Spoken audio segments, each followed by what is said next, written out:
ألا من كنت مولاه فهذا علي مولاه، اللهم وال من والاه وعاد من عاداه. Right, but for a person who's never heard azan at 4 in the morning, right, this is a melody. Doesn't that tell you something? It tells you that the tawheed and the love of Allah is embedded in every one of us. Okay, but you know, traveling the Gulf, and she said that we went to Kenya, and I had family in Kenya, and you know, we stayed with the family in Kenya, and we went to the mosques in Kenya, we went to the dargahs in Kenya, where the saints of Islam are buried. You know, some of the Fatimids saints are buried in Islam. And we went to Malindi as well, which was, you know, the mangoes of Malindi, even today, if you're from East Africa, you'll know that there is no mango like the mango of Malindi, right? So I took my wife to the mango of Malindi, and also there is a halwa in Malindi, right, which is superb, okay? Now, we're in the market town of this wonderful, you know, old city. It's a very old city. There are no cars on the city. There's only donkey. There's only one car, right? There's all donkeys. The azan comes on, and the azan is recited at midday, and my wife tells me, look at this azan, isn't it different from the azan that we listen to? And in the azan it is ashhadu la ilaha illallah, ashhadu anna Muhammad Rasulullah, ashhadu anna Ali Waliullah, right? Now I said to her at that time, this is an azan of the Shia. You know, we look at them as kafirs, the heretics. Let's get away from here, don't answer this azan, right? We don't need to listen to this. It is this azan, literally, okay, that is implanted in the heart, for me, yeah, that starts my spiritual walk, yeah, because I heard this azan, I said the words, right, but then these words came back to haunt me. If I'm calling these people kafir, if I'm calling these people heretics, should I not investigate them, right? Find out exactly who Find out who they are, yeah. But I put that on the back burner. I said, no, it's not the time to find out if these are heretics or not, right? Because my journey is much more stronger. I have to go somewhere else. Okay, so going into places like the Gulf, you know, we went into different mosques. Yeah, we did different things, and at this point, you know, Nadia wasn't wearing the hijab. It wasn't important, you know, it wasn't an option. But we were discussing, we were talking about what the value of hijab is, what the Quran says about the hijab, and also different aspects of fasting, what fasting is, and you know, salah. Okay. So both of us are fighting with these issues. The nafs is fighting, okay, the issues of salah, the issues of fasting. And I remember quite clearly, I used to make a stand outside a mosque in the heat, and you know, 49, unconsciously, not, she's unconscious of this, I'm conscious of this, right, that I can go to an air-conditioned mosque, do my salah, and then come back. And I can see her that she's gone. Because I've not gone prepared with a hijab, I can't go into it. And she's gone red in the heat, and you know, she's now fuming in temper and everything, right? So it took a while, you know, progress here to say this, look, I have to participate in this religion, to become one with this religion, right? I think she asked different people in the family, how do you do salah? Could you tell us a little bit about, you know, the transition to hijab and finding out a bit more about salah?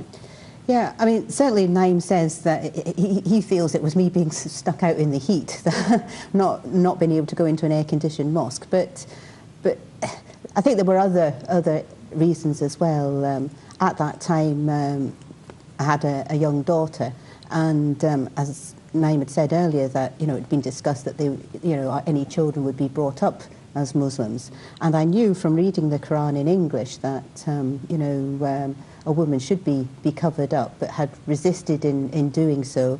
I work as a GP in an English community, and there are no other Muslims, were no other Muslims in that community, so I was a bit shy, reticent at wearing her hijab. But I remember after one particular discussion, when Naim was sort of saying, you can't really sort of set an example if you don't follow it yourself. I thought, no, it's right. I can't expect my daughter to wear a hijab if her own mother won't wear a hijab. Right. And I literally, in that day, put a hijab on and so this transition is a very, very quick and fast decision. Now we see that our change in our life is taking bounds and leaps. Okay. Yeah.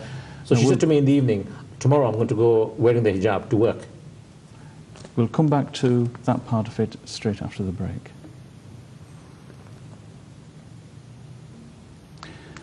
Welcome back. I have with me Brother Naeem Al-Malik and Dr. Nadia Al-Malik, who are discussing their journey, their spiritual journey from the beginnings to where they are now in Islam. If any callers would like to ring in with any questions, or if they'd like to share any experiences, the number will be coming up on your screen in a short while. Dr. Al-Malik, you were saying about hijab. That's right. As I said, I literally made the decision to wear the hijab, and the very next day put on the hijab and went to work. And it did raise a few eyebrows, but in fact I found my staff and patients very accepting of me wearing the hijab. And it wasn't long after I started to wear the hijab that a new doctor came to work in the local hospital.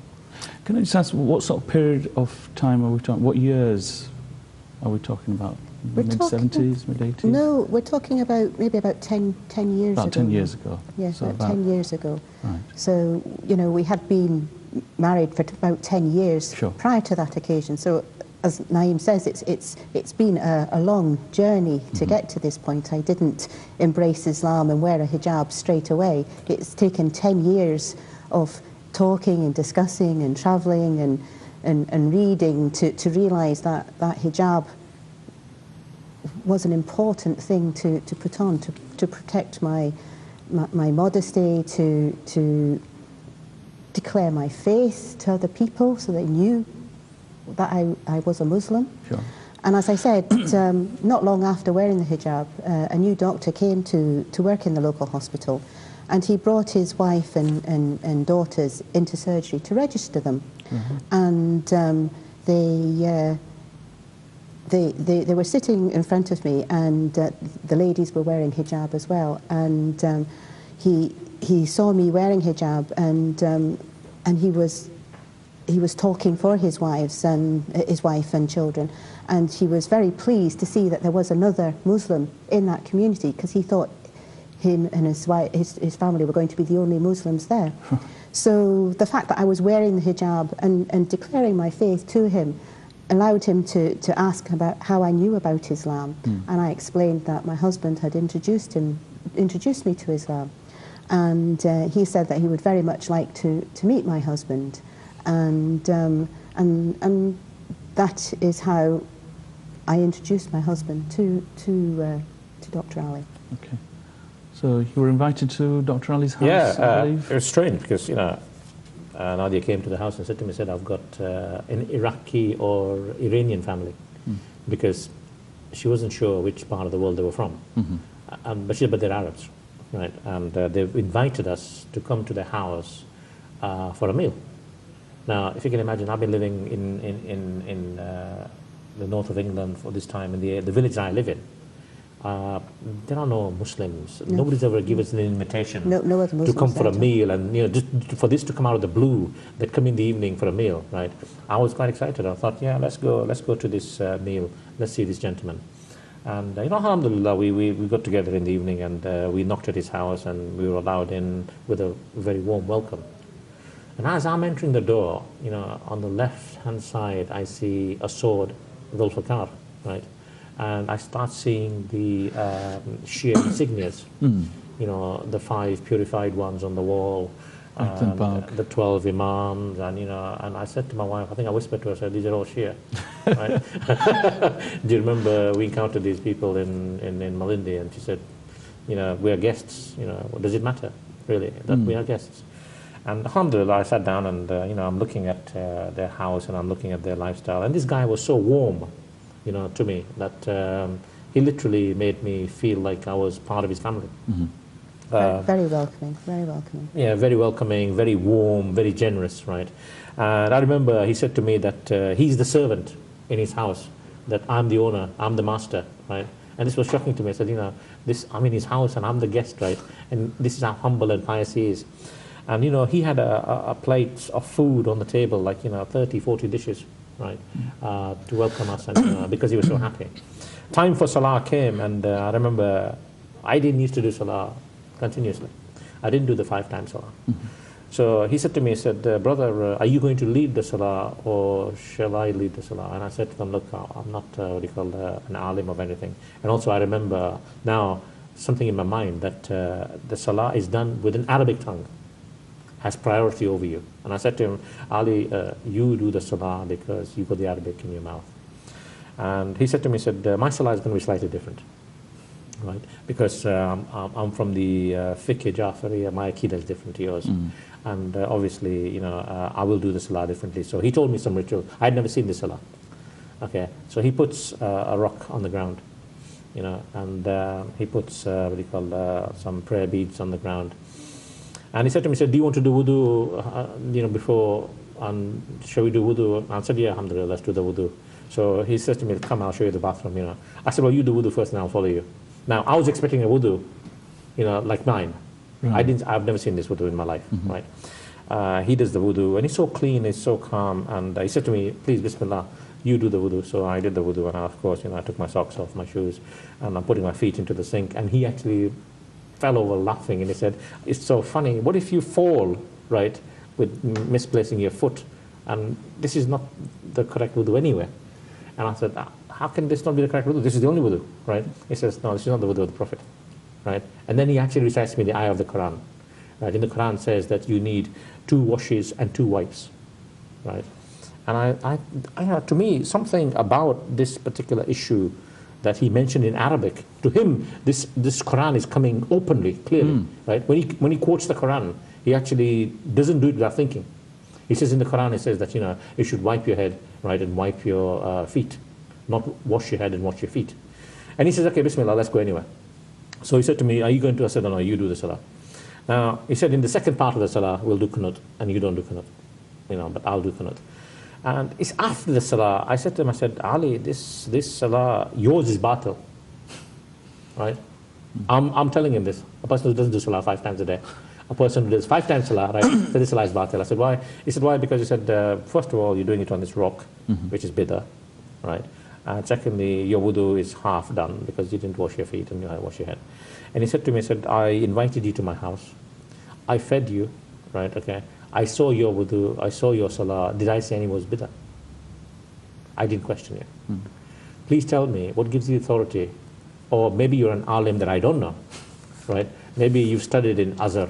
Maybe you studied in Qum or Najaf. And these names suddenly came to me. I said, what is he talking about? Qum, Najaf, and all these places, right? He says, those alims can actually give fatwas. Those alims can correct you. But you're trying to correct me with no knowledge. This time of my life of searching, for the first time I felt I'm outgunned here. This man's ilm, right, okay, makes me look stupid. Okay, so at that particular time in my life and in that house, I felt very small. I felt I can't talk to this guy. I can't argue with him on deen, because this guy is, really eloquent. Okay, he's really full of knowledge. He quotes the Quran from his tongue like it's automatic. Backs everything up from the Quran. He backs up everything from the Quran. And I remember going home and talking to my wife. I said, did you see this guy, how he actually quotes the Quran as if it's like it's impregnated in his body, And she said, yeah, he's amazing. Even his wife is like that, right? So continuously, Ali started talking to me about deen, Aqidah, right? What is Aqidah? What is the 4 schools of thought? And how the 4 schools of thought were formed. And he says clearly, do I know the Imam of my time? He asks me a question, do you know who your Imam is? Because in Surah Yasin, it tells you that the whole of the Quran is in an Imam. We've enclosed it in an Imam. And in the Quran it says to you, we'll resurrect you in the Akhirah behind your Imam, right? So he poses these questions from the Quran. He says to me, you read the Quran, and haven't you asked yourself these questions? Who this Imam is? And I'm asking you, who's your Imam? And, I was dumbfounded. I could not answer these questions. Because we recite Quran as a pure recitation. We don't try to... Like parrot fashion. Yeah. And I said to him, I said, I read the Quran and I look at its, stories. Yeah.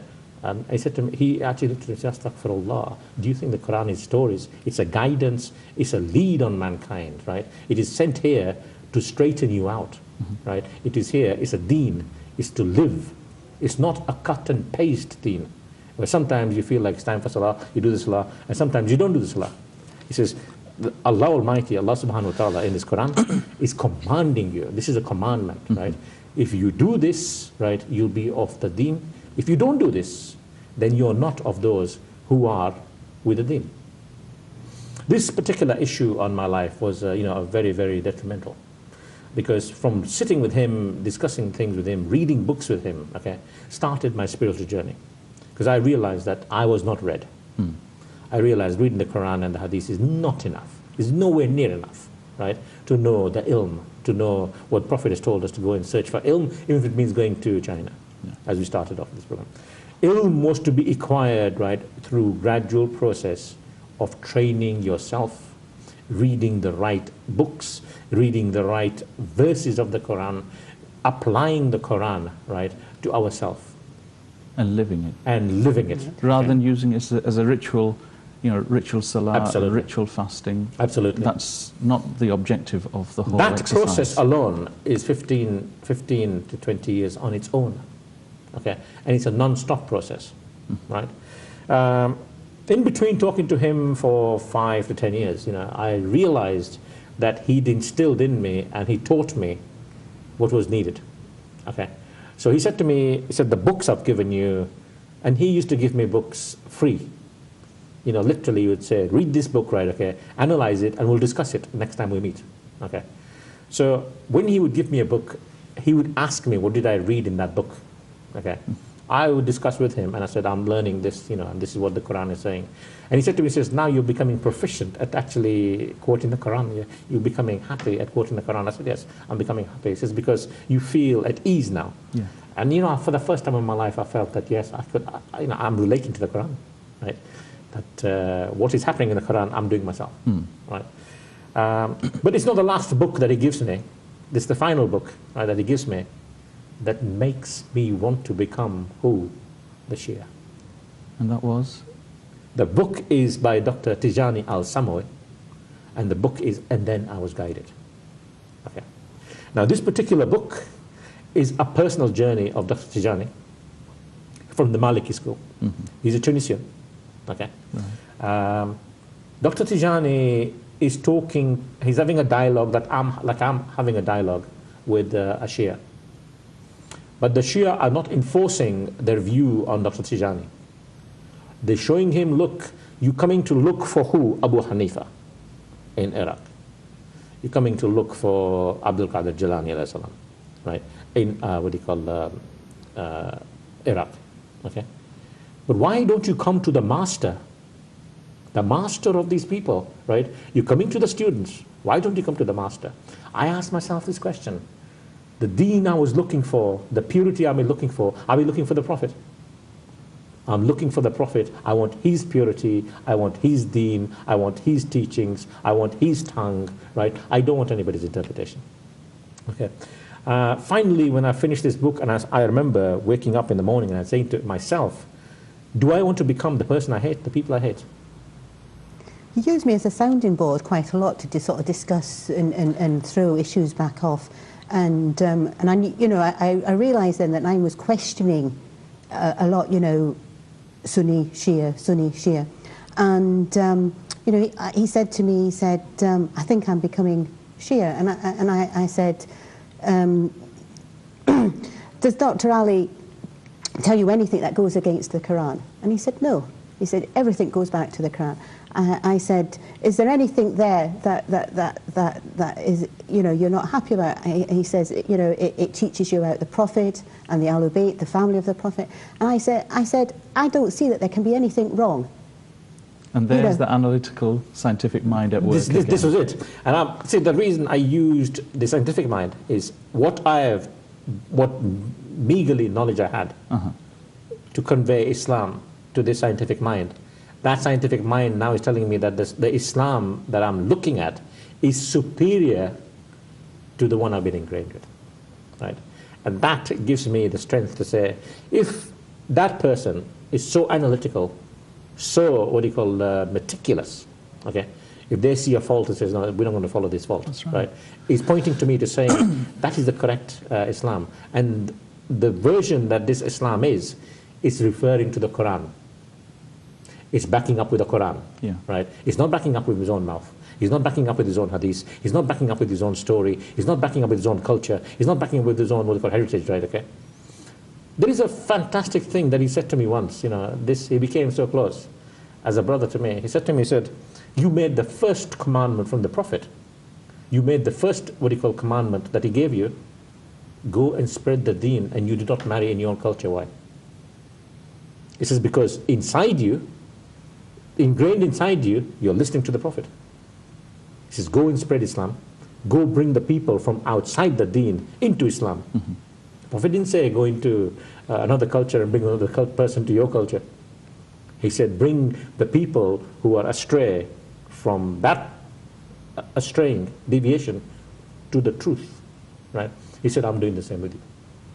He says, you are not sure of Islam, you are unsure of your actions, you are unsure of your knowledge. Now, the foundations are set. He says, I've given you the tools. I can't make you a good Muslim. You can make yourself a good Muslim. As long as you use those tools? As long as you use the tools. If your love of the Prophet is so great, if your love of Allah is so great, if your love of the Ahlul Bayt. And this word, Ahlul Bayt, Ahlul Bayt, Ahlul Bayt. When we start reading the Quran, the Ahlul Bayt, the Quran is quite clear on the house, the Prophet's house, that they are purified, they are immune from impurity. Immune from impurity. What they give you, when you eat it, it fulfills you. When they touch you, they purify you. Subhanallah, when you see the purification verse that Allah wants to keep away impurities from the Ahlul Bayt, and yet when the Ahlul Bayt touch us, they purify us.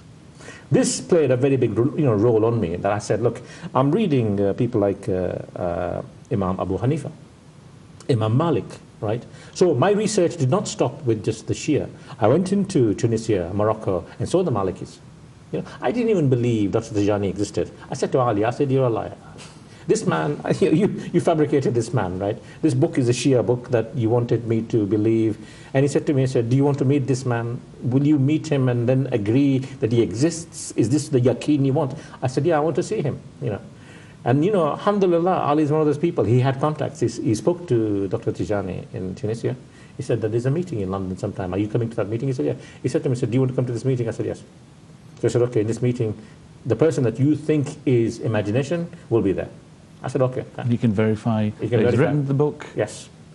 But me being very curious, me also being very suspicious about this year, I said to Dr. Tijani, can I look at your passport?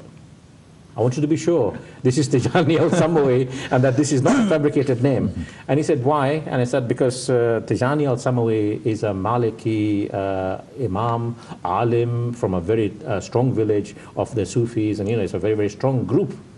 And he said, yes, it's the same one. And you are doubting the book now.